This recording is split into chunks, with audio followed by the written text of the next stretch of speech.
దేవుని యొక్క ఉన్నతమైన మహాకృపను బట్టి మరొక చక్కటి ఆదివారంలో మనందరం దేవుని సన్నిధిలో మనం కూడుకోవడానికి దేవతి దేవుడు మనకిచ్చిన మంచి సమయాన్ని బట్టి దేవునికి వందనాలు. అలాగే కూడి వచ్చిన మీ అందరికీ కూడా నా ప్రత్యేకమైన వందనాలు. ప్రియమైన దేవుని వర్లరా, లోకం పరిస్థితులు రోజు రోజుకి మారిపోతున్నాయి. ఎటు చూసినా సరే మనుషులందరూ కూడా రకరకాల పరిస్థితులను బట్టి శ్రమలలో, ఇబ్బందుల్లో, కష్టాల్లో, శోధనలోకి కూరుకుపోవడం ఏ కుటుంబాన్ని, ఏ మనిషిని దర్శించినా ఎన్నో బాధలు, ఎన్నో కష్టాలు, ఎన్నో శ్రమలు, ఇబ్బందులు, ఇవి మనం నిత్యము తరచుగా విండే మాటలు. వారు డబ్బున్నవారైనా డబ్బు లేనివారైనా పరిస్థితులు ఎలా ఉన్నప్పటికీ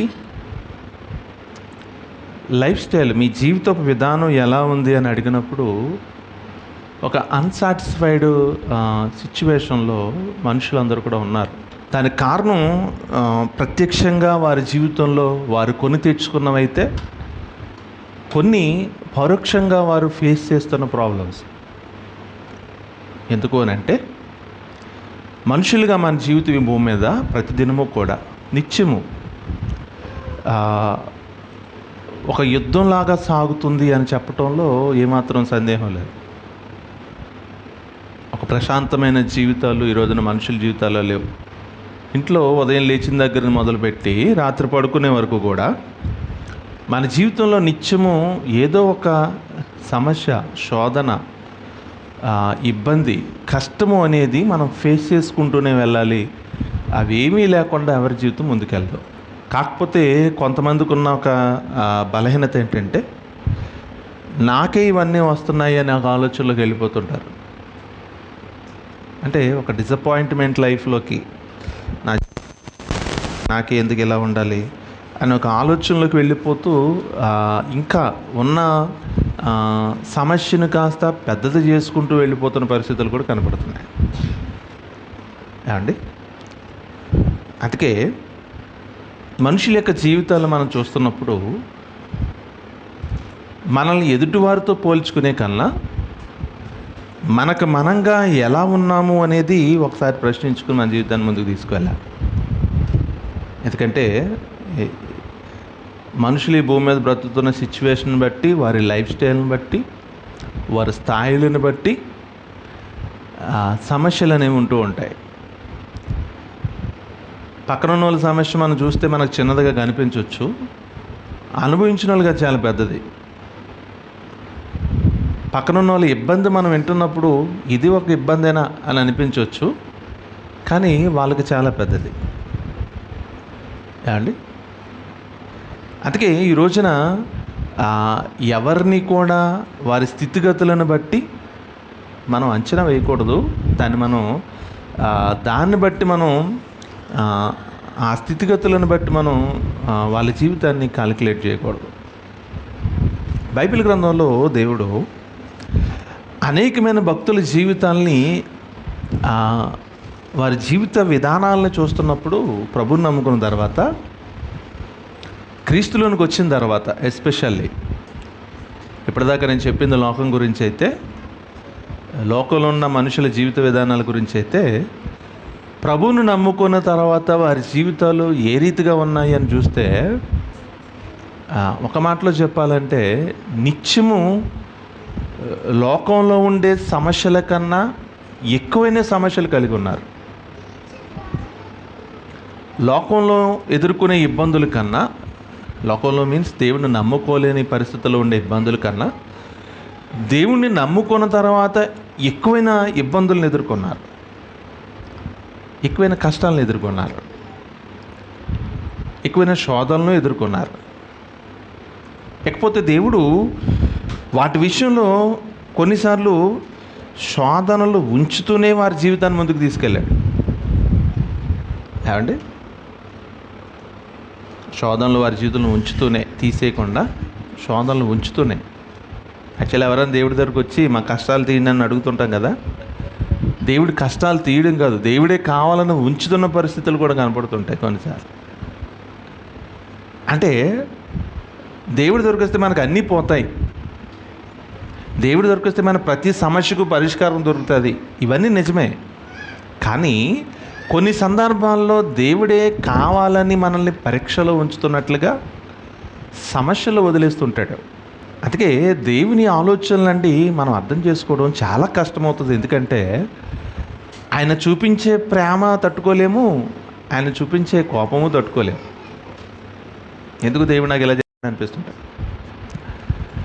అపోస్తలుడైన పౌలు గారి జీవితంలో మనం చూస్తున్నప్పుడు ప్రియులారా, సరే పౌలు గారి జీవితాన్ని మనం ధ్యానం చేసుకుందాం ఈరోజు. ఆయన జీవితంలో దేవుని కొరకు బ్రతికిన విధానం,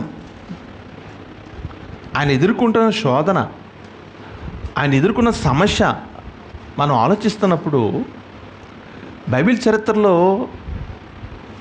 ఒక ఫౌండర్ ఆఫ్ క్రిస్టియానిటీగా యేసుక్రీస్తు వారి తర్వాత అంతటి స్థాయిలోకి వెళ్ళిన పౌలు గారు ఈరోజున ఏ క్రైస్తవ ప్రపంచం అయితే, ఏ ప్లాట్ఫామ్ మీద అయితే మనం ఉన్నామో ఆ ప్లాట్ఫామ్ క్రియేట్ అవ్వడానికి ప్రభు ఎంత కారకుడో, ప్రభు తర్వాత అంతటి కారణభూతుడిగా ఉన్న పౌలు గారి జీవితాన్ని మనం చూస్తున్నప్పుడు ఈరోజు మనం ఉంటున్న జీవితం చాలా అల్పమైనది అనిపిస్తుంటుంది.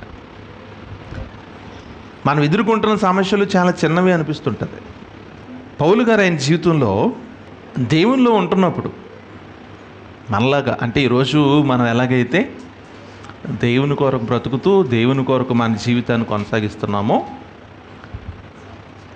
మనకంటే ముందుగా దేవుని కోసం ఉన్నతమైన భావాలు కలిగి సమస్తాన్ని విడిచిపెట్టి, అంటే తనకున్న సమస్తము అని అంటే ఒక మాటలో చెప్పాలంటే కుటుంబం కావచ్చు, తన కోరికలు కావచ్చు, తన ఇష్టాయిష్టాలు కావచ్చు, సమస్తాన్ని విడిచిపెట్టి ప్రభు మార్గంలోకి వచ్చిన తర్వాత ఆయన జీవితం ఏమాత్రము సాఫీగా కొనసాగలేదు.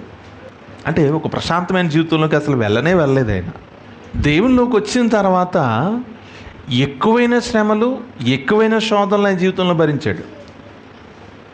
మేబీ ఆయన వ్యక్తిగత జీవితంలో సంతోషంగా ఉన్నాడేమో, కానీ ఆయన పర్సనల్ లైఫ్లో ప్రభువుని నమ్ముకోకముందు కాస్త కోస్త ఆనందపడ్డాడేమో, కానీ ఎంజాయ్ చేశాడేమో కానీ లైఫ్ని.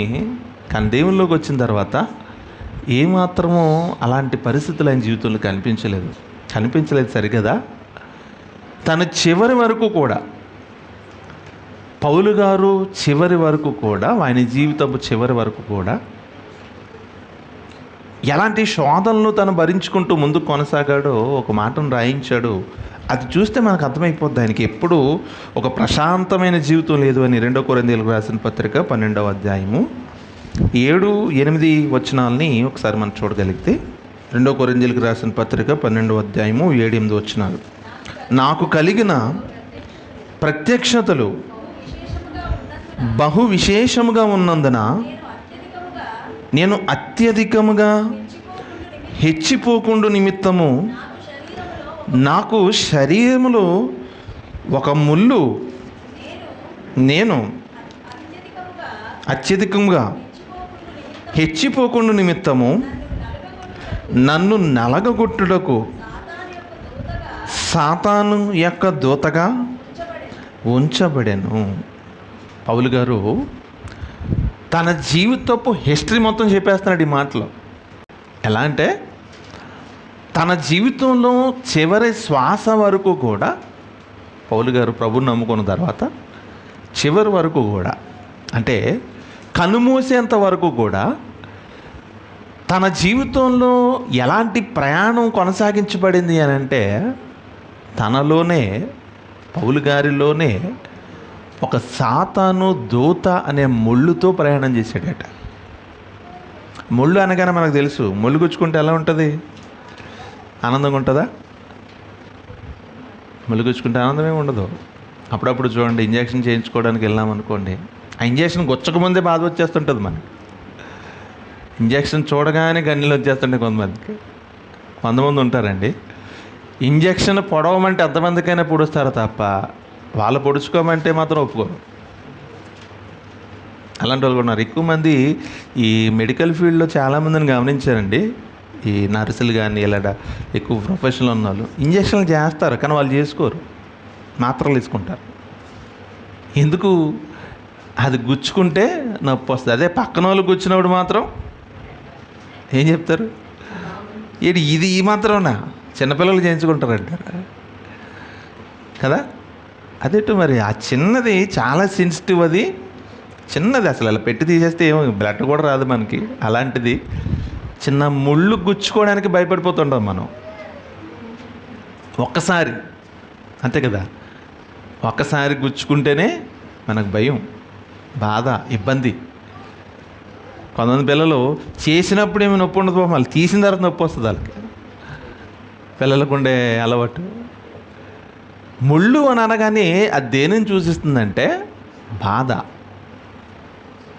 ముళ్ళు అనేది బాధను సూచిస్తుంది. ఏమంటే ఈరోజు ఇంకా చాలా మంచి కల్చర్లో ఉన్న ముళ్ళు అంటే ఇంకా బాగా చెప్పాలంటే ఇంజక్షన్ అని మీకు అర్థమయ్యేలా చెప్పాను. కానీ చిన్నతనంలో మేము బాగా చిన్నతనంలో ఉన్నప్పుడు ఈరోజున్నన్ని రోడ్డు ఫెసిలిటీస్ కానీ ఈరోజున్నంత డెవలప్మెంట్ కానీ ఆ రోజుల్లో లేదు.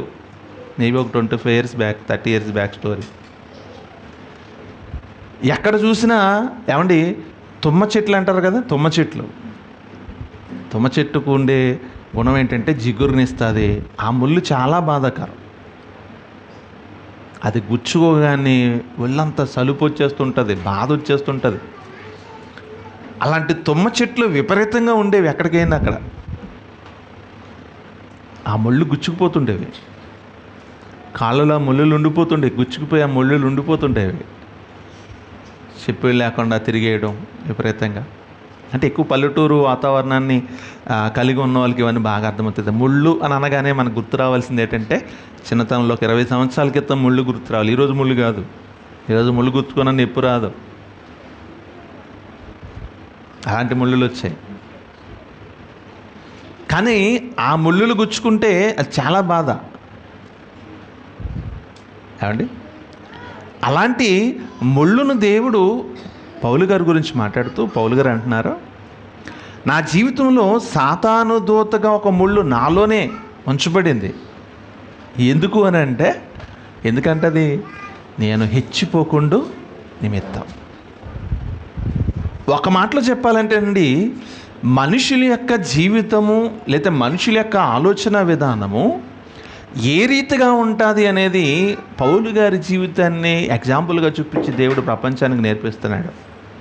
ఎలాగో తెలుసా, ఈ భూమి మీద దేవుని కొరకు నువ్వు సుఖంగా జీవించాలి అని అంటే దేవుని కొరకు సుఖంగా అంటే దేవునిలో నువ్వు సౌఖ్యంగా ఆ దేవునిలో ఒక కంఫర్టబుల్ లైఫ్లో నువ్వు ముందుకు కొనసాగాలంటే నువ్వు కొన్ని ముళ్ళు పెట్టుకొని నీ జీవితంలో ముందుకు ప్రయాణం చేయాలి.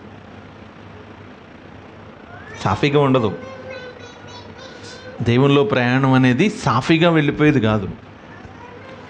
నువ్వు ఏ రోజైతే దేవుని కోసం కమిట్మెంట్ తీసుకున్నావో అప్పుడే ఫిక్స్ అయిపో. నీ జీవితం పూలబాటలాగా ఉండదు, ముళ్ళబాటే. అలా ఉంటేనే బాగున్నావని అర్థం. అర్థమవుతుందండి? లోకం దీనికి డిఫరెంట్గా ఆలోచిస్తుంది. ఈరోజు దేవుణ్ణి నమ్ముకుంటే నాకు అన్నీ పోతాయి, అది అబద్ధం. అన్నీ పోతాయి. ఎలాంటివి పోతాయి? ఈ లోకంలో నువ్వు ఏదైతే పోదు అనుకుని అపనమ్మకంతో ఉన్నావో అది దేవుడి దగ్గరికి వస్తే పోతుంది. ఈ లోకంలో ఏదైతే నువ్వు లోకాన్ని నమ్మి దాన్ని పొందలేకపోయావో అది దేవుని దగ్గరికి వస్తుంది. అర్థమవుతుందా? పిల్లలకి అలగలేదు, ఎక్కడెక్కడికో తిరిగావు, గుడులు గోపురాలు ఎక్కడెక్కడో తిరిగావు, ఎక్కడ అవ్వలేదు. దేవుడి దగ్గరికి వస్తే అవుతుంది. నిజమే, దేవుడి పిల్లలను పుట్టించగల శక్తి సామర్థ్యాలు కలిగిన వాడు. రోగము పోలేదు. ఎక్కడెక్కడికో తిరిగినా, ఎన్ని మందులు వాడినా, ఎన్ని పసర మందులు వాడినా, ఎన్ని హోమియోపతిలు వాడినా, అల్లోపతి వాడినా, ఎన్ని పత్తులు వాడినా తగ్గలే. దేవుడి దగ్గరికి వస్తే తగ్గుతుంది. కారణం ఏంటో తెలుసా? దేవుడు తాను రుజువుపరచుకోవడం కోసం ఈ భూమి మీద తాను కనపరచుకోవడం కోసం తన దగ్గరకు వచ్చిన వారికి కాదు అని అనకుండా సమస్యను సాల్వ్ చేయగలడు, తీసేయగలడు. మన సమస్యను ఎలాంటిదైనా తీయగలడు. కానీ అంతటితో తీసేశాడు కదా, నా లైఫ్ హ్యాపీగా వెళ్ళిపోద్ది అని అనుకోవడానికి లేదు. నువ్వు అవ్వదు అనుకున్న దాన్ని, నువ్వు సాధించలేను అనుకున్న దాన్ని తీసేయగలడు దేవుడు. కానీ అక్కడి నుంచి నువ్వు ఆయనతో కొనసాగాలంటే ఒక రూల్ ఉంది. అక్కడి నుంచి నువ్వు దేవునితో జర్నీ చేయాలి అని అంటే నీకు ఒక రూల్ ఉంది. ఏంటో తెలుసా రూలు? పౌలు గారికి అప్లై అవుతున్న రూలే. అలా ఉంటే ఆ రూలు నువ్వు కంటిన్యూషన్ అవుతే, దేవుడు చెప్పినట్టుగా నీ జీవితాన్ని కొనసాగింపజేస్తే నీ జీవితం బాగుంటుంది. లేదు ప్రభు ఇప్పుడు ఎలాగైతే నా దగ్గరికి రాగానే అన్నీ తీసేసావో, శోధ బాధన వేదన అన్నీ తీసేసావో, నాకు ప్రశాంతతనిచ్చావు, ఇదే కంటిన్యూషన్ కావాలి నాకని అంటే నువ్వు దేవునితో నడవటం చాలా కష్టం. దేవునితో నడవటం చాలా కష్టం అండి. కానీ లోకం అక్కడ దాకా నుంచి ఆగిపోయింది. ఈరోజు ప్రభువుని నమ్ముకోవడానికి గల ప్రధానమైన కారణం ఏంటంటే, దేవుడి దగ్గరికి వస్తే నాకు రోగం పోద్ది, దేవుడి దగ్గరికి వస్తే నాకు పిల్లలు పుడతారు, దేవుడి దగ్గరికి వస్తే నాకు ఉద్యోగం వస్తుంది. ఓకే, మంచిదే, అవన్నీ దేవుడు చేయగలడు. కానీ అలాగే జీవితకాలం ఉండదు నీకు. అది గుర్తుపెట్టుకోవాలి మనం. అదే కంటిన్యూషన్లో దేవుడు నీకు అన్నీ చేయడు. నువ్వు ఆయనతో నడవాలంటే, నువ్వు ఆయనతో ఒక బాండింగ్ పెట్టుకుని, లేదంటే ఒక అగ్రిమెంట్ పెట్టుకుని నువ్వు ముందుకు కొనసాగాలని అంటే పౌలు గారిని మనం మాదిరిగా చూసుకోవాలి. ఎందుకంటే మన జీవితంలో ఉంది కదా అని ఎగిరెగిరి పడే స్వభావం, ఇచ్చిపోయే స్వభావం మన జీవితంలో ఉండకూడదు అని అంటే మన జీవితం ముళ్ళ ప్రాయంలోనే సాగాలి అనేది పౌలు గారి యొక్క ఉద్దేశం. ఏమండి, అది కూడా దేవుడే ఆయనకి పర్మిషన్ ఇచ్చాడట.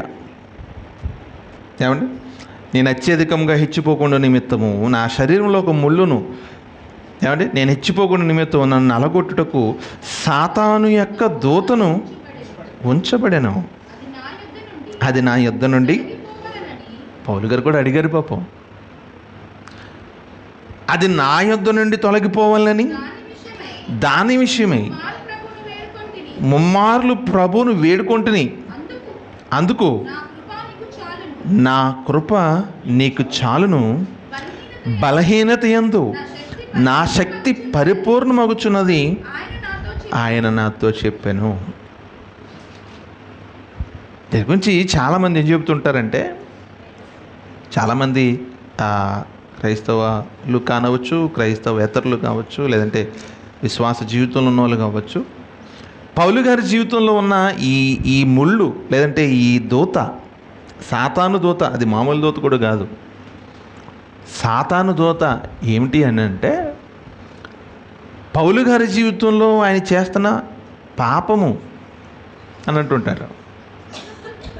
ఏమండి, పౌలు గారు పాపాన్ని చేస్తూ కొనసాగుతున్నాడు ఆయన జీవితంలో, అదే ముళ్ళు. పౌలు గారు పాపిగా బ్రతుకుతున్నాడు, అదే ఆయన జీవితం. అందుకే ఆయన జీవితం అంతా కూడా పాపంలో నడుచుకుంది. మన పుట్టుకతోనే పాపులము అని చాలామంది చాలా తప్పుడు బోధలు, తప్పుడు ప్రసంగాలు ప్రపంచానికి ఎక్కించేశారు. అండి, అసలు పాపము ఉన్న చోట దేవుడు ఉంటాడా? ఉంటాడండి? అసలు దేవుడికి పాపానికి ఏమాత్రం సంబంధం లేదు. ఆయన ఈస్ట్ అయితే ఇది వెస్ట్, ఆయన ఆకాశం అయితే ఇది భూమి. పాపంతో ఉన్న జీవితాన్ని దేవునితో ప్రయాణం చేయలేవు. పాపముతో ఉన్న జీవితం దేవునితో నడవలేవు. పాపముతో ఉన్న జీవితానికి దేవుడు కృపనివ్వలేడు. నువ్వు ఎన్ని తప్పులన్నీ చేసి, ఎన్ని పాపాలన్నీ చేసే నా కృప ఉంటుంది అనే దేవుడు అనలేడు. పాపం అంటే దేవుడికి చాలా చాలా కోపం. పాపం అంటే దేవునికి అయిష్టం. పాపం అంటే దేవునికి అసలే అది చాలా అసహ్యం, ఇదేని అనుకోవచ్చు. అలాంటి పాపాన్ని దేవుడు ప్రమోట్ చేయడు. ఫస్ట్ మనం గుర్తుపెట్టుకోవాలి. ప్రమోషన్ చేస్తాడా? పాపాన్ని దేవుడు ప్రమోట్ చేయగలడా? వద్దు వద్దు వద్దు అని తరతరాలుగా చెబుతున్న దేవుడు దాన్ని చేస్తున్నా పర్లేదు, నేను నీకు తోడుగా ఉంటానని చెప్పగలడా? చెప్పలేడు. అందుకే చాలామంది బైబిల్ పండితులు సైతం నిజంగా వాళ్ళు ఏం చదవదు నాకు అర్థం కాలేదు, కానీ ఈ రోజుకి కూడా పెద్ద పెద్ద బైబిల్ పండితులు అని చెప్పుకుని ప్రపంచంలో చాలామంది అవుతున్న వాళ్ళు సైతం ఈ మాటను చాలా తప్పుగా అపార్థం చేసుకుని పౌలు గారు పాపంతో ఉన్నాడని చెప్తున్నారు. పాపములో ఆయన జీవితం గడుపుతున్నాడని చెప్తున్నారు. పాపములో ఆయన జీవితం కొనసాగుతుందని చెప్తున్నాడు. అందుకే మనం పాపులుగా ఉన్నామని చెప్తున్నాను. అంటే దీన్ని ఎలా అంటారంటే, మనము తక్కువ కాదు, మనం పౌలు గారి కంటే ఎక్కువేమీ కాదు, పౌలు గారు కూడా మనంటోడే అని చెప్పడం కోసం ఈ ప్రయత్నాలు చేస్తుంటారు. పౌలు గొప్పోడు కదా. అనేక పత్రికలు, కొత్త నిబంధన గ్రంథంలో అతి ఎక్కువ పత్రికలు రాసి ఈరోజు క్రైస్తవ ప్రపంచానికి ఒక రెండో పెద్ద దిక్కుగా ఉన్న పౌలు గారిని, ఆయన కూడా పాపంలోనే బ్రతికాడు అని చెప్పడానికి పాపం చేస్తున్న మనుషులు ఇష్టపడతారు. పాపం కొనసాగిస్తున్న మనుషులు ఇష్టపడతారు. అంతే కదా. దీన్ని కవర్ చేసుకోవాలంటే నేనే కాదు, పౌలు గారు కూడా పాపం. అప్పుడు చూడండి, మీ ఇంట్లో దొంగ ఎవరై అంటే నేనే కాదు, మా నాన్న కూడా దొంగ అన్నాడు అన్నట్టుగా. ఏమండి, నేనే కాదు, మా అమ్మ కూడా దొంగే అంటే నేను ఒక్కడనే కాదు, నాతో పాటు ఇంకా ఉన్నారు. సపోర్ట్ కావాలి కదా. అలాంటి సపోర్ట్ కోసం మాట్లాడుకుంటున్న మాటలు ఇవన్నీ కూడా పూర్తిగా దేవుని మాటను వక్రీకరించేసి, దేవుని ఆలోచనలు వక్రీకరించేసి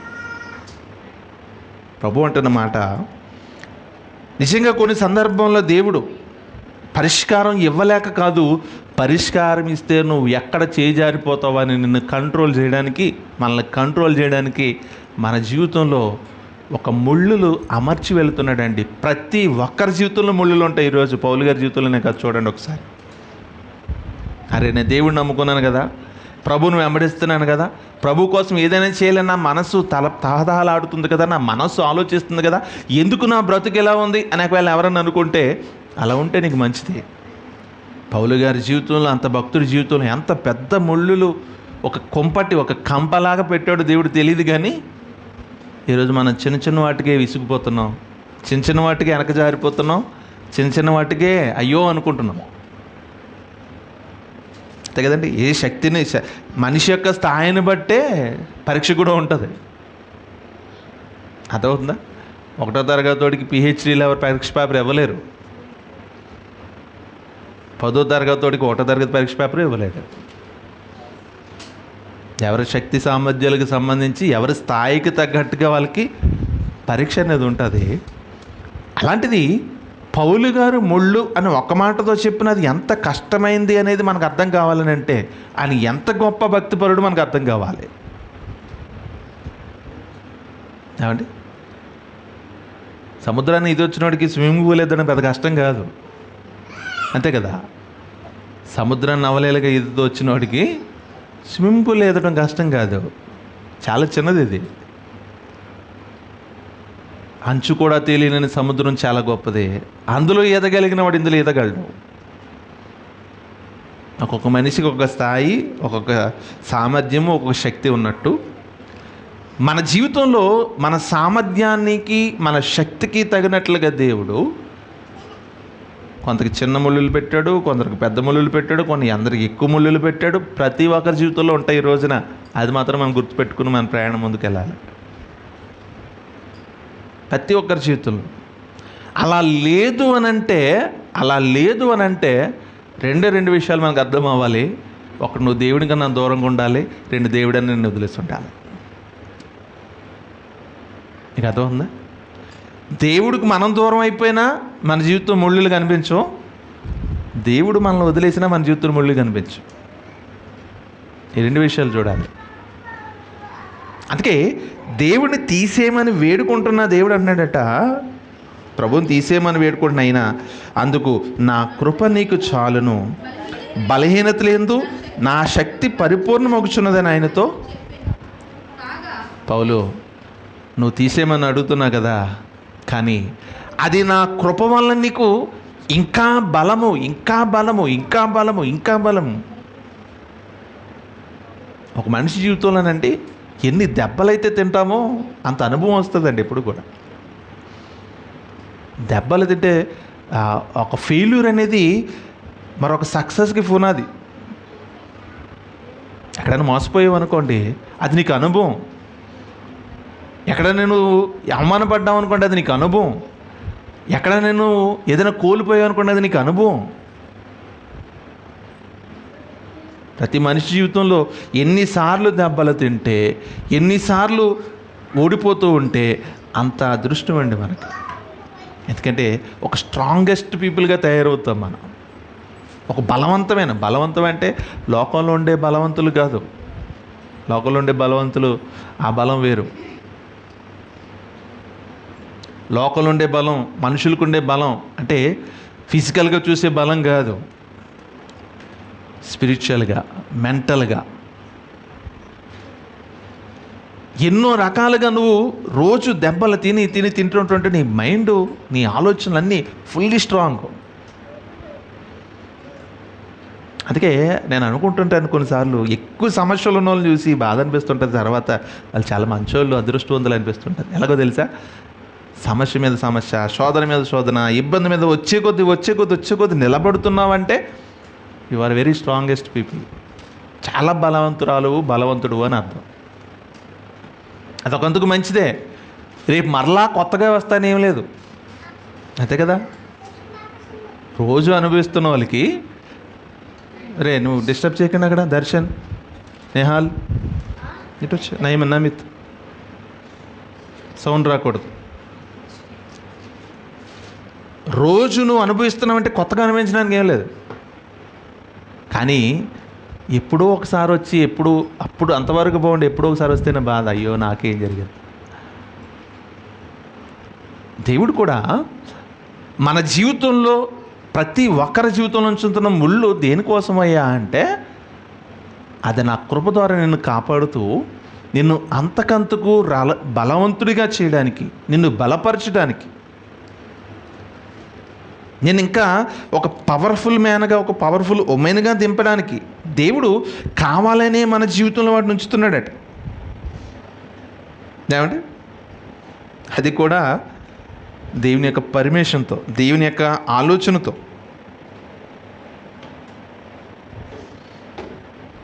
దేవుని శక్తి సామర్థ్యాలు మన జీవితంలో బలపడాలంటేనే అండి, దేవుని శక్తి సామర్థ్యాలు మన జీవితంలో స్థిరపడాలి అని అంటే శోధనలు అవసరం, శ్రమలు అవసరం, ఇబ్బందులు అవసరం.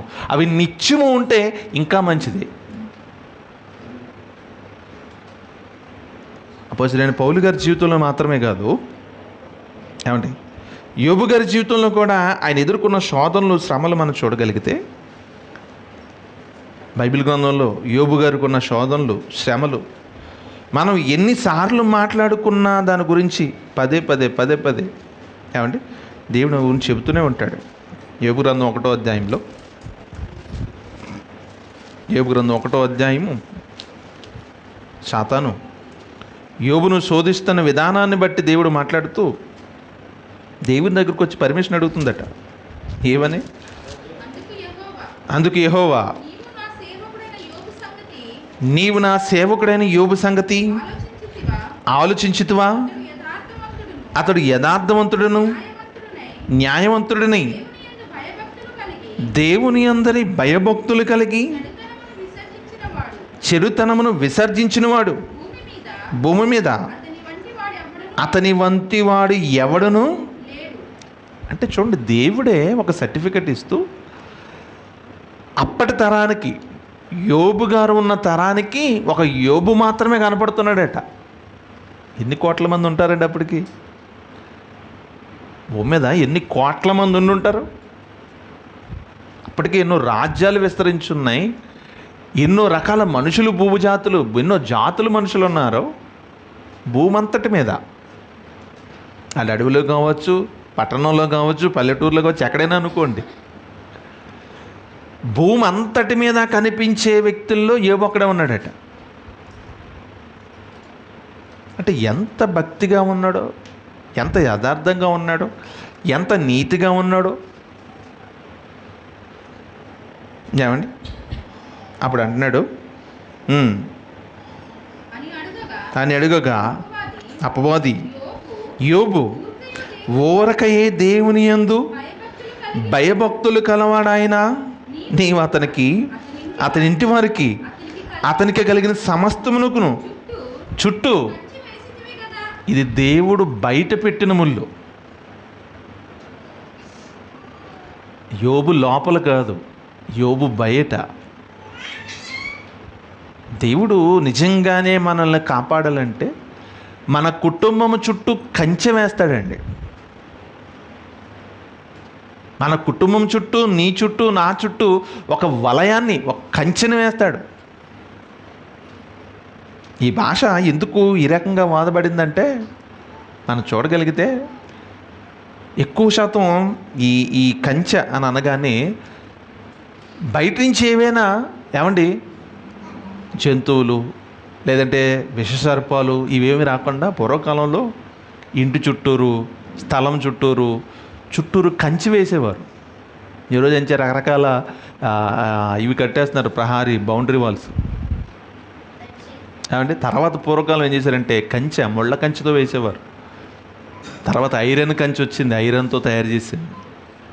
చుట్టూ కంచె వేస్తారు. ఎందుకంటే ప్రత్యర్థులు, బయట వాళ్ళు ఎవరో లోపలికి స్థలంలోకి రాకుండా, ఇంట్లోకి రాకుండా. ఏమండి అందుకే చూడండి, ఈ రోజుకి కూడా చూడగలిగితే ఈ పెద్ద పెద్ద డిఫెన్స్ వాళ్ళ దగ్గర, మిలిటరీ వాళ్ళ దగ్గర చుట్టూ పెద్ద ఎత్తైన గోడ కట్టి పైన ఒక ఐరన్తో తయారు చేయబడిన ముళ్ళ కంచె ఉంటుంది. అంటే శత్రువులు ఎవరో లోపల చొరబడకుండా.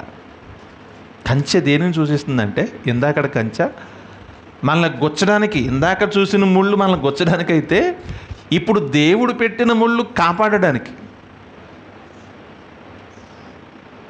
ఇందాక పౌలు గారిలో మనం లోపల చూసిన ముళ్ళు పౌలు గారిని బాధించడానికి, శోధించడానికి అయితే, ఇప్పుడు దేవుడు చూపిస్తున్న ముళ్ళు కంచె, అది ముళ్ళే. ఈ ముళ్ళు మనల్ని కాపాడడానికి. సూదితో గుచ్చినప్పుడు ఏమంటే మనం కాపాడే సూది అది. ఆ ఇంజక్షన్ గుచ్చుకుంటేనే మనల్ని కాపాడబడతాం, లేదా రోగం వచ్చిపోతాం. జ్వరం వచ్చినా ఏమొచ్చినా ముందు ఇంజక్షన్ వేయాలి. అదే ముళ్ళు కాల్లోనూ వేళ్ళను గుచ్చుకుందనుకోండి బయట ఎక్కడైనా, అది నీకు ప్రమాదం. ముళ్ళు రెండు రకాలుగా కనపడుతుంది దేవుని దృష్టిలో. ఒకటి దేవుడు కాపాడేదిగా ఉంది, ఒకటి దేవుడు కావాలని ఉంచేదిగా ఉంది. సాతాను అంటున్నాడు, యోబు ఊరికే ఎందుకు భక్తిగా ఉన్నాడు? యోబు చుట్టూ నువ్వు కంచి వేసావు, ఆయన కుటుంబం చుట్టూ నువ్వు కంచి వేసావు. దేవుడు కంచేస్తే దాటి రాగలమండి. ఈరోజు మనుషులు మనం ఎన్ని సెక్యూరిటీ గార్డ్, ఎంత ప్రొటెక్షన్ మనం పెట్టుకుంటున్నా, ఏమంటే నిజంగా శత్రు సైన్యాలు, శత్రు దేశాల నుంచి మన దేశంలోకి రాకుండా ఎంత సెక్యూరిటీ సిస్టమ్ ఏర్పడి ఉంటుందో తెలుసా? మన దేశం చుట్టూరు పాకిస్తాన్ కానీ, ఇటు చైనా కానీ, ఇటు బంగ్లాదేశ్, రకరకాల దేశాలు మన చుట్టూ ఉన్నాయి కదా. ఆ దేశాల్లోంచి మన దేశంలోకి చొరబడకుండా మన దేశపు చుట్టూరు బార్డర్ ఉంటుంది. ఆ బార్డర్లో సీసీ కెమెరాలో, ఆ బార్డర్లో కొన్ని వేల మంది, లక్షల వ్యవస్థ. అయినా ఏదో రూపంలో లోపలికి వచ్చేస్తున్నారు. భూమి లోపల నుంచో, భూతలం నుంచో, సముద్ర మార్గం నుంచో మన దేశంలోకి శత్రువులు చొరబడుతూనే ఉన్నారు. ఇంత అధునాతమైన టెక్నాలజీ ఉన్నా, ఇంత టెక్నాలజీ అప్డేట్ అయినా ఒక పక్క ప్రాంతం నుంచి మన ప్రాంతంలోకి మనిషిని రాకుండా అడ్డుకోలేకపోతున్నాం మనం. కానీ దేవుడు కంచె వేస్తే మనిషి కాదు కదా, చీమ కూడా రాదు.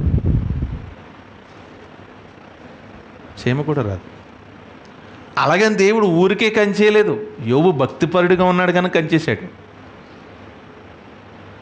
యోబు నీతిమంతుడిగా ఉన్నాడు కనుక కంచి వేశాడు. యోబు యథార్థవంతుడిగా ఉన్నాడు కనుక కంచి వేశాడు. యోబుని కాపాడడానికి యోబు భయభక్తులు మెచ్చి కంచేశాడు.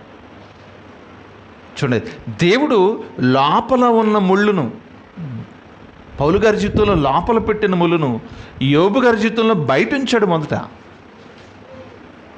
అప్పుడు సాతాను అడిగిన తర్వాత దేవుడు అంటున్నాడు, నేను కంచి పెట్టింది నా కుమారుడి మీద నమ్మకం లేక కాదు, నా కుమారుడి మీద నమ్మకంతో. ఒకవేళ తీసి చూడమంటావా? తీసినా అలాగే ఉంటాడు. దేవుడు పెట్టాలి అని అంటే, బయట కంచి పెట్టాలంటేనండి, అది తీసినా మనం ఉండగలగాలి.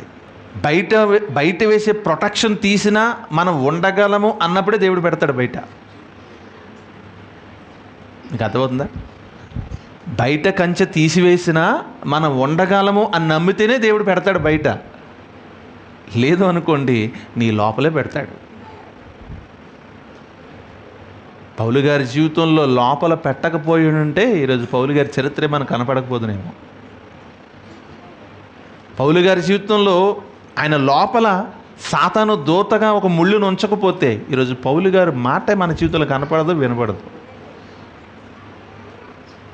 యోబు గారి జీవితంలో చూడండి, బయట పెట్టాడు, సాతాను అడుగుతున్నాడు, ఊరికేం భక్తికే లేడు, నువ్వు అన్నీ కాపాడుతున్నావు, అన్నీ ఇస్తున్నావు, అన్నీ చేస్తున్నావు, ఆయనకేముందంటే సాతాను పొరపడ్డా నువ్వు. నేను ఒకసారి నిర్ణయం తీసుకున్నాను అని అంటే అది ఎలాంటిదైనా సరే అది నిజమైతే నేను తీసుకుంటాను, కావాలంటే తీసుచుడు. అయినా అలాగే ఉంటాడు నా కుమారుడు. కంచె ఉన్నా అలాగే ఉన్నాడు, కంచె తీసినా అలాగే ఉన్నాడు. యోబుకి పౌలు గారికి ఉన్న రెండు తేడాలండి. యోబు గారు భూమి అంతటి మీద నమ్మకంగా యథార్థంగా ఉన్నాడు. దేవుని పట్ల ఎలాంటి శోధన, ఎలాంటి ఇబ్బంది, ఎలాంటి కష్టము ఎన్నొచ్చే మనకు తెలుసు. అయినా సరే ఎక్కడ కూడా దేవుణ్ణి ఒక్కసారి కూడా తొలనాడకుండా, దేవుణ్ణి ఒక్కసారి కూడా వ్యతిరేకించకుండా దేవునికి లోబడి ఉన్నాడు. ఈరోజు మన జీవితంలో చూస్తున్నప్పుడు అలాంటి జీవితం మనకు కావాలి అని అనుకుంటే చాలా కష్టం. యోబు గారు లాంటి జీవితం మనం చేయలేము, మనం జీవించలేం. మరి ఎలా ఉంటే బెటరు? పొరలాగా ఉంటే బెటరు, లోపల ఉంటే బెటరు. మన జీవితాన్ని లోపల ముళ్ళు ఉంచుకోవడం బెటరు. అది మనల్ని కాపాడుతుంది, మనల్ని హెచ్చిపోకుండా మనల్ని తగ్గిస్తుంది, మనల్ని దేవుడి నుంచి దూరం చేయకుండా దేవుని గుర్తు చేస్తూ ఉంటుంది. లేకపోతే ఎక్కువ సమస్యలు వచ్చిన వాళ్ళే దేవుడి పట్ల ఎక్కువ భక్తిగా ఉంటారండి. జీవితం అంతా సాఫీగా ఎంజాయ్ చేస్తూ వెళ్ళిపోతుంది, లైఫ్ ఎంజాయ్ చేస్తూ వెళ్ళిపోతున్నాం అంటే దేవుడు అవసరం లేదు. ఎప్పుడో మొక్కుబడికి కావాలి దేవుడు కూడా అప్పటికి గొప్పకి కావాలి. కొంతమంది చూడండి, దేవుడికి ఏదైనా ఇచ్చిందని ప్రెస్టేజ్ ఇష్యూగా ఇస్తుంటారు. దేవుడికి ఇచ్చే కానుకలు కానివ్వండి, దేవుడిని చేసే సేవ కానివ్వండి, పేరు కోసం. ఇదిగో పలానా దేవుడికి ఇంత ఇచ్చాడు, లేదా పలానా చర్చికి ఇంత ఇచ్చాడు, పలానా ఇంకోటి ఇది ఇచ్చాడు. దేవుని కోసం మనం చేసేదండి దేవునికి గొప్ప తెచ్చేదిలాగో, లేదా మనకు గొప్ప తెచ్చుకునేదిలా ఉండకూడదు. దేవుని మహిమపరిచేదిలా ఉండాలి. దేవుని కోసం మనం ఏం చేసినా అది నా పేరు కోసమో, నా పలుకుబడి కోసమో, నా గొప్పతనం కోసమో అని ఎప్పుడు చేయకండి. అలా చేస్తే అది ఏమాత్రం దేవుని లెక్కలో ఉండదు. అర్థమవుతుందా? మనం ఏం చేసినా ఆ దేవుని మహిమ కోసం చేయాలి. అది చిన్న పనైనా పెద్ద పనైనా, కష్టమైన ఇబ్బంది అయినా. ఈ పని నేను ఎందుకు చేస్తున్నానంటే, నేను ఎందుకు ఇస్తున్నానంటే ఈ పని కోసం ఎందుకు నేను చేస్తున్నాను, ఈ పని కోసం ఎందుకు నేను ఇస్తున్నాను అని అంటే, దీనివల్ల దేవుడు మహింపరచబడాలి. నేను కాదు, నా కుటుంబం కాదు, నా ఆలోచన కాదు అని ఎవరైతే అనుకుంటారో అది యథార్థంగా చేసేది. పేరు కోసమో, పలుకుబళ్ళు కోసమో, గొప్పల కోసమో ఒకవేళ మనం చేయాలనుకున్నాం అనుకోండి, అది మనుషుల మధ్య నేను గొప్ప చేస్తుందేమో కానీ దేవుని దృష్టిలో శూన్యం. మనకే మార్కు లేడు దేవుడు. చాలామంది దేవుని సేవ చేస్తున్నారు. ఎవరి కోసం చేస్తున్నారంటే దేవుడి కోసం చేయట్లే, వాళ్ళ కోసం వాళ్ళు చేసుకుంటున్నారు. వాళ్ళ మెప్పుల కోసం, వాళ్ళ ఘనత కోసం, వాళ్ళ గొప్పల కోసం. దేవుడిని మహింపరుస్తున్నామని చెప్పుకుంటూ మనుషులు మహింపరచబడుతున్నారు. దేవుడు గొప్పవాడు అని చెప్పుకుంటూ దేవుడి కంటే వీళ్ళ గొప్పవాళ్ళుగా ఉంటున్నారు. చూసారా? అంటే ఈరోజున మనుషుల యొక్క ఆలోచనలు మారిపోయాయి, మనుషులకు ఉద్దేశాలు కూడా మారిపోయాయి, మనుషుల యొక్క తలంపులు మారిపోయాయి. సేవ అని చెప్తున్నారో ఆ సేవలో దేవుని చేసేది ఏమీ లేదు. మనుషుల మెప్పు, మనుషుల ఘనత, మనుషుల సంతోషాలు, మనుషుల సుఖాలు, మనుషుల ఇష్టాలు తగ్గట్టుగా వాళ్ళ జీవితాలను గడుపుతున్నారో అది దేవుడికి ఏమాత్రం నచ్చుతండి. దేవుడు యోబు జీవితంలో అదే చూశాడు. బయటికి కంచె వేశాడు ముందు. సరే ఒక్కసారి నేను పర్మిషన్ ఇస్తాను, నువ్వు లోపలికి వెళ్ళు, నువ్వు లోపల కంచె వేయి, అయినా నా కుమారుడు ఎలాగుంటాడు చూడన్నాడు. యథార్థంగా నిలబడ్డాడు. ప్రియమైన దేవుని వాళ్ళారా, ఈరోజు మన జీవితంలో ఏదో ఒక సందర్భంలో నువ్వు భక్తిగా ఉన్న ముళ్ళు నీకు వస్తుంది, యథార్థంగా ఉన్న ముళ్ళు నీకు వస్తుంది, దేవుని కోసం ఉన్నతంగా బ్రతికినా నీకు వస్తుంది, దేవుని కోసం బ్రతకపోయినా నీకు వస్తుంది. దేవుని కోసం బ్రతకకుండా ఎందుకు వస్తుంది తెలుసా? నువ్వు మారాలని. దేవునిలో ఉన్నప్పుడు ఎందుకు వస్తుందో తెలుసా? నువ్వు బలపడాలని. కాబట్టి పౌలు గారి జీవితంలో అదే అంటున్నాడు, నా కృప నీకు చాలు, నువ్వు బలపడుతున్నావు, అంతకంతకు బలపడాలి. అందుకే తిమోతి గారికి రాసిన పత్రికలో 2వ పత్రిక 4వ అధ్యాయము, తిమోతి గారికి రాసిన 2వ పత్రిక 4వ అధ్యాయం 7వ వచనం, మంచి పోరాటం పోరాడితిని. ఎవరితోని పోరాటం? పోరాటం ఎవరితోనండి? పౌలు గారు పోరాటం చేసింది తనతో తానే, అన్నిటికంటే ఎక్కువ. ఎందుకంటే తనలోనే కదా సాతాను దూతుంది. పౌలు గారు పోరాటం చేసింది లోకలతో కాదు, సైన్యంతో కాదు, అధికారులతో కాదు, ఎవరితోనే కాదు, తనతో తానే. ఎందుకంటే తనలోనే ఉంచబడింది సాతాను ముళ్ళు, తనలోనే ఉంచబడింది దేవుని సాతాను దూత. తనతో తానే పోరాటం చేశాడు, తనకు తానే ఫైట్ చేసుకున్నాడు పౌలు. మంచి పోరాటం. పోరాటం అనే పదం ఎంత గొప్పదో, ఎంత పెద్దదో, అంత పెద్దదైన పదాన్ని తనకు తాను అప్లై చేసుకుంటున్నాడు జీవితకాలం అంతా తనలో ఉంచబడిన ముళ్ళు కోసం. మంచి పోరాటం. ఎందుకంటే సాతాను కోసం నేను ఎక్కడికి వెళ్ళవలసిన లేదు, సాతాను ముళ్ళు నాలోనే ఉంది. మంచి పోరాటం పోరాడి తిని నా పరుగు కడముట్టించి తిని విశ్వాసమును కాపాడుకుంటుని ఇక మీదట నా కొరకు నీతి కిరీటం ఉంచబడింది. ఆ దినమందు నీతిగల న్యాయాధిపతి అయిన ప్రభు అది నాకు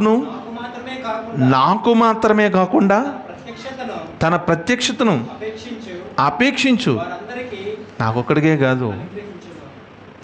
కాదు, కిరీటము నాకొక్కడికే కాదు, తన ప్రత్యక్షతను అపేక్షించు నాలా ఉన్న వారందరికీ కూడా కిరీటాలు తయారు చేస్తాడు. ఈరోజు అండి మన మన మన ఫైట్ ఎవరితోనంటే భార్యతోనో, భర్తతోనో, కొడుకులతోనో, పిల్లలతోనో, సమాజంతోనో, ఉద్యోగంతోనో, పరిస్థితులు ఇవి కాదు. మనకు మనమే ఫైట్ చేసుకోవాలి, మనకు మనమే పోరాటం చేసుకోవాలి, మనకు మనమే గెలవాలి. అలా గెలవడానికి దేవుని కృప మనతో ఉంటుంది, నిత్యము ఉంటుంది. దేవుని కృప మనకు తోడుగా ఉన్నప్పుడు మనకు మనం గెలవడానికి, మనం నిలబడడానికి, మనకు మనం స్ట్రాంగ్ అవ్వడానికి దేవుడు ఏ రకంగానైనా సహాయం చేస్తాడు. అందుకే ఆయన కృప ఉంటే, ఏమంటే దేవుడు తోడు ఉంటే ఇంకా మనం ఎవరిని జయించలేము చెప్పండి. దేవుడు తోడుగా ఉంటే అపజయం అనేది ఎక్కడ కనపడుతుందా? దేవుడు తోడుగా ఉంటే అపజయం అనే పదమే లేదండి. దేవుడు తోడుగా ఉన్నాడు అని అంటే అది జయం తప్ప అపజయం కాదు. పోరాటం చేశాను. పౌలు గారు ఎవరితో చేశాడు పోరాటం? తనతో తానే. ఎందుకు చేశాడు? తనలో ఉంచబడిన ముళ్ళు, సాతాను దూత, తను హెచ్చిపోకుండా తను తగ్గించుకోవడానికి పెట్టిన దాంతో పోరాటం చేస్తూ చివరికి విజయం పొందాడు, కిరీటాన్ని పొందుకున్నానని చెబుతున్నాడు. తనతోనే కాదు, తనలాగా ఎవరైతే ఒక మూళ్ళ బాటలో ప్రయాణం చేసేవారు ఉంటారో వారు పొందుకుంటారని చెబుతున్నాడు. అందుకే మన జీవితంలోనండి శోధనలు, శ్రమలు, కన్నీళ్ళు, బాధలు, ఇబ్బందులు అవి దేవుని దృష్టిలో, మన దృష్టిలో చాలా కాలం, జీవితకాలం ఏమో దేవుని దృష్టిలో తాత్కాలికం. మనకు జీవితకాలం, దేవుడికి తాత్కాలికం. ఎందుకంటే ఈ జీవితం అల్పమైన దాని సంగతి దేవుడికి తెలుసు. అల్పమైన జీవితంలో తాత్కాలికమని దేవుడు అనుకుంటాడు. మనమేమో జీవితకాలం అంతా శోధన లేని మనం అనుకుంటాం కదా. దేవుడికి తాత్కాలికమైన జీవితమే మంది, అల్పకాలమైన జీవితమే మంది, ఆవరలేని జీవితమే మంది, గడ్డిపూ లాంటి జీవితమే మంది. కానీ మన దృష్టిలో అది మర్చిపోయి నా జీవితం అంతా కన్నీళ్ళు, వేదనలు, శోధనలే మిగిలే అంటాం. అవన్నీ దేవుని కొరకైతే చాలా మంచిది. దేవుని కొరకు నువ్వు కన్నీళ్ళు పెడితే నీకు మంచిది, దేవుని కొరకు నువ్వు శోధన పెడితే నువ్వు మంచిది, దేవుని కొరకు నువ్వు ఇబ్బందులు పెడితే నీకు మంచిది, దేవుని కొరకు సమస్యల్లోకి వెళితే నీకు మంచిది. పౌలు గారిలాగా జీవకిరీటం దగ్గరికి వెళ్తున్నావు అని అర్థం. నువ్వు అంతా బాగానే ఉన్నావా అంటే దేవుడే నీకు అవకాశం ఇస్తాడు. దేవుడే నీకు దేవుడే నిన్ను పరీక్షిస్తాడు, దేవుడే నిన్ను శోధిస్తాడు. యోబు వలే దేవుడే నీకు అవకాశం ఇస్తాడు నువ్వు గెలుస్తావని అనుకుంటే. కానీ యోబులా లేవా? ఇబ్బందులతో కొనసాగు, బాధలతో కొనసాగు, సమస్యలతో కొనసాగు, మంచిదే. దేవుడు దాన్ని తాత్కాలికంగా చూస్తాడో ఇచ్చిమైన జీవకిరీటం ఇస్తాడు. ఈరోజున మనందరి జీవితంలోనండి అనేకమైన శోధనలు, శ్రమలు, ఇబ్బందులు, కష్టాలు వాటిని తీసేయమనడం కాదు, దాన్ని తట్టుకోవడానికి కావాల్సిన కృపనిమ్మని దేవుడిని అడగాలి. దాన్ని నిలదొక్కుని బలపడడానికి కావాల్సిన శక్తినిమ్మని అడగాలి దేవుని మనం. అప్పుడు మన జీవితం దేవుని దగ్గర నిలబడుతుంది. అప్పుడు మన జీవితం దేవుడి దగ్గర విజయం పొందుతుంది. అప్పుడు మన జీవితం పౌలు గారిలాగా ముళ్ళ ప్రయాణంలో కూడా విజయాన్ని పొందిన జీవితంలోకి వెళ్తాం. అలాంటి స్థితి మనందరం కలిగి ఉందాం. ఈరోజు ప్రతి ఒక్క కుటుంబంలో, ప్రతి ఒక్క జీవితంలో చిన్న పెద్ద అన్ని వయసుల తారతమ్యాలు లేకుండా మనం ఎదుర్కొంటున్న ప్రతి శోధన అది మనకి విజయాన్ని ఇచ్చేదిలా ఉండాలంటే దేవుని కృప మనకు అవసరం. అలాంటి కృప మనకు ఎల్లవెల్లా ఉండాలి. ప్రార్థన చేసుకుందాం. ప్రేమ నమ్మకం కలిగిన ప్రియ పరలోకమందున మా తండ్రి, నిజమైన ఆయన, శరీరంలో ఉండే ముళ్ళు, శరీరం బయట ఉండే ముళ్ళు, రెండిటికి కూడా చాలా వ్యత్యాసం ఉందని ఆయన. అయినప్పటికీ మా జీవితంలో శోధన జయించి విజయాన్ని పొందే స్థితి రావాలంటే మీ కృప అవసరం. అలాంటి కృపను మాకు దయచేయండి. కష్టాలు, కన్నీళ్ళు, బాధలు, ఇబ్బందులు నిత్యము ఉండేవనైనా ప్రశాంతమైన జీవితం మేము గడుపుతున్నాము అని అంటే అది మీకు దూరంగానే అయ్యి ఉండాలి, మిమ్మల్ని వదిలేసైనా అయ్యి ఉండాలి. అలాంటి వారు మేము ఉండాలనుకోవట్లేదు. పౌలు గారు ఏ రీతిగా అయితే తను తాను నలగగొట్టుకుంటూ తను తాను నీ ఎదుట పరిశుద్ధుడిగా నిలబెట్టుకోవడానికి సిద్ధపడ్డాడో ఆ రీతిగా మా జీవితాలు నిలబెట్టండి.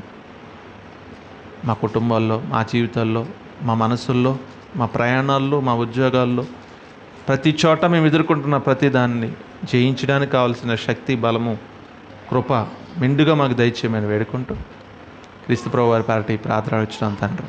ఆమేన్.